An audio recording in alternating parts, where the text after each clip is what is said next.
सर्द रात धीरे धीरे बीत गई। सुबह की पहली हल्की रोशनी बर्फ से ढके मैदान पर पड़ी। पैरों की टहनियां अभी भी ठंड से जमी हुई थी, लेकिन आसमान साफ था। चिट्टियों के बिल के अंदर हलचल शुरू हो गई थी। रानी चींटी तारा ने सबको जगाते हुए कहा, सिपाहियों, नया दिन शुरू हो चुका है। हमें देखना होगा कि बाहर हालात कैसे हैं। टिड्डा एक कोने में बैठा चुपचाप सब देख रहा था। उसका शरीर अभी भी कमजोर था, लेकिन आंखों में अब डर नहीं, बल्कि सीख और संकल्प था। उसने धीमी आवाज में कहा, महारानी, अगर आप अनुमति दें, आज मैं भी आपके साथ काम करना चाहता हूँ। सभी चींटियां हैरानी से उसे देखने लगी। वही टिड्डा जो कभी मेहनत का मजाक उड़ाता था, आज काम की बात कर रहा था। रानी तारा ने शांत स्वर में कहा, काम शब्दों से नहीं, कर्म से साबित होता है। अगर तुम सच में बदलाव चाहते हो तो हम तुम्हें मौका देंगे। यह सुनकर टिड्डा भावुक हो गया। दरवाजा खुला, ठंडी हवा अंदर आई, लेकिन सूरज की किरण उतना दम नहीं था। बर्फ थोड़ा थोड़ा पिघलना शुरू कर दिया था।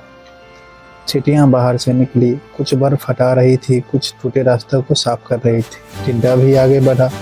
उसके पंख अब पहले जैसा मजबूत नहीं थे, लेकिन उसने हार नहीं मानी। वह छोटी छोटी लकड़ियां इकट्ठा करने लगा, जिससे चींटियों के लिए रास्ता बन सके। एक सिपाही चींटी बोली, रुको, ये काम तुम्हारे बस का नहीं है। टिड्डा मुस्कुराया, जब तक कोशिश न करूं कैसे जानूंगा। धीरे धीरे चींटियों को एहसास हुआ कि टिड्डा सच में मेहनत कर रहा है। कुछ दिनों बाद मौसम बदलने लगा। बर्फ पिघलने लगी, जमीन से हरी हरी घास झांकने लगी, फूलों की छोटी छोटी कोपलें बाहर आने लगी। रात तारा ने सभा बुलाई, अब नया मौसम आ रहा है, हमें फिर से भंडार भरना होगा। लेकिन इस बार और समझदारी से। टिड्डा आगे आया और बोला, महारानी, मुझे जंगल के उन हिस्सों के बारे में पता है जहाँ जल्दी बीज और फल मिलते हैं। पहले मैं वहाँ सिर्फ गाने जाता था, लेकिन अब मैं आपका मार्गदर्शन बनना चाहता हूँ।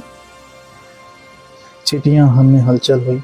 रानी तारा ने कुछ पल सोचा, फिर कहा, ज्ञान अगर सही दिशा में लगे तो वह ताकत बन जाता है। तुम हमारा साथ दोगे।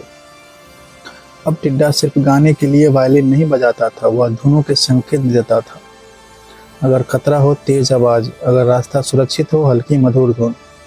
चींटियों के लिए यह नया तरीका बहुत काम का साबित हुआ। एक दिन अचानक तेज हवा चली, पुराने सूखे पेड़ हिलने लगे। टिड्डे ने तुरंत चेतावनी दी कि धुन बजाई। चींटियां समय रहते सुरक्षित जगह पहुंच गई। एक सिपाही बोली, आज अगर टिड्डा ना होता तो हमें नुकसान हो सकता था। रानी तारा ने गर्व से कहा, देखो बच्चों, बदलाव संभव है। समय के साथ टिड्डा और चींटियां अपने अच्छे मित्र बन गए। टिड्डा अब मेहनत के साथ साथ शाम बच्चों के लिए संगीत भी बजाता, लेकिन काम खत्म होने के बाद